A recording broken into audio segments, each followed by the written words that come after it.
Assalamualaikum warahmatullahi wabarakatuh. Selamat datang kembali di kelas probabilitas dan statistik. Sekarang kita akan memasuki bagian baru, yaitu kerangka kerja probabilitas.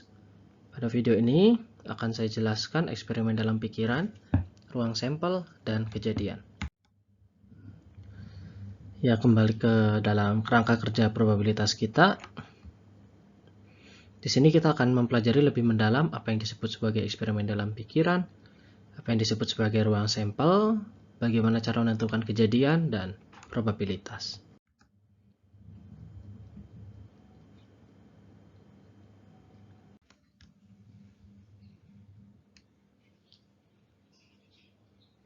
Istilah yang kedua, setelah kita merumuskan eksperimen dalam pikiran, adalah ruang sampel.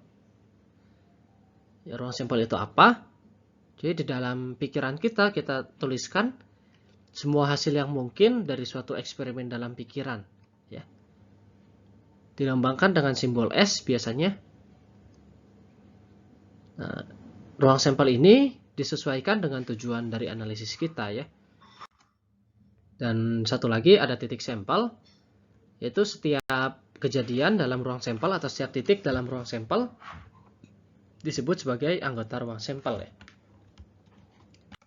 Contohnya, ruang sampel itu kalau tadi dalam kasus data center, kita bisa membuatnya sangat banyak ruang sampel tergantung pada kebutuhan kita. Ya, kalau kita misalkan definisikan tadi kondisi up and down-nya saja, ya udah, suatu data center mempunyai ruang sampel SN sama dengan on dan off.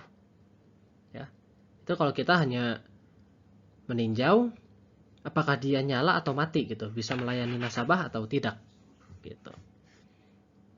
Kalau kita ingin lebih mendalam, bisa kita ingin meninjau kinerja dan penggunaan dayanya, ya, karena salah satu yang paling menjadi running cost terbesar dari data center adalah penggunaan dayanya. Ya, kita ingin meninjau berapa sih daya yang paling optimal gitu. Nah, itu muncul ruang sampelnya akan terbentuk seperti itu, ya. Ada variabel kinerja dan variabel daya, K dan W. Yang mana K itu adalah bilangan real lebih besar dari 0, daya juga adalah bilangan real lebih besar dari 0.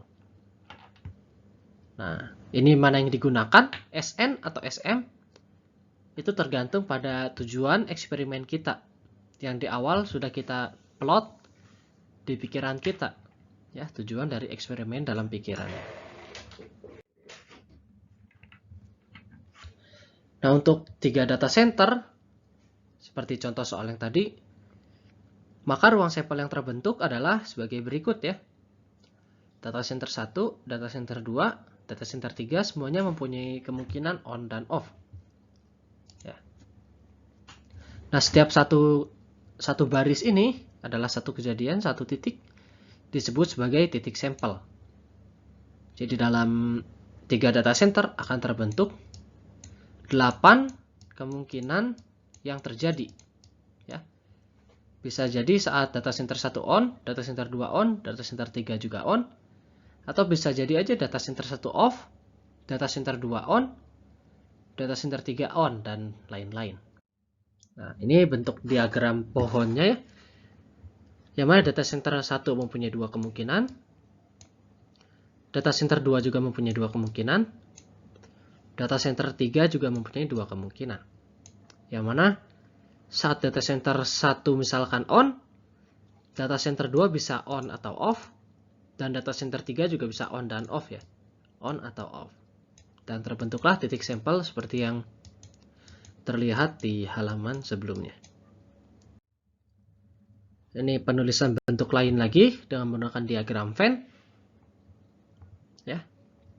Di sini berarti ada 1, 2, 3, 4, 5, 6, 7, 8, ya. 8 kejadian juga sama. 8 titik sampel.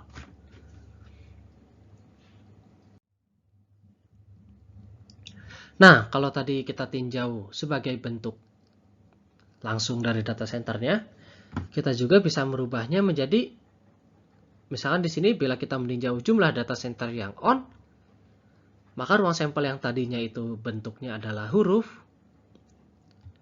bentuknya string, kita akan mendapatinya sekarang menjadi berbentuk angka, berbentuk list ya. SC itu adalah himpunan 0, 1, 2, 3. Bisa ada 0, yaitu 3-3-nya mati. 1, yaitu salah satu data center menyala. 2, itu 2 data center menyala. Dan 3 data center menyala. Seperti itu ya.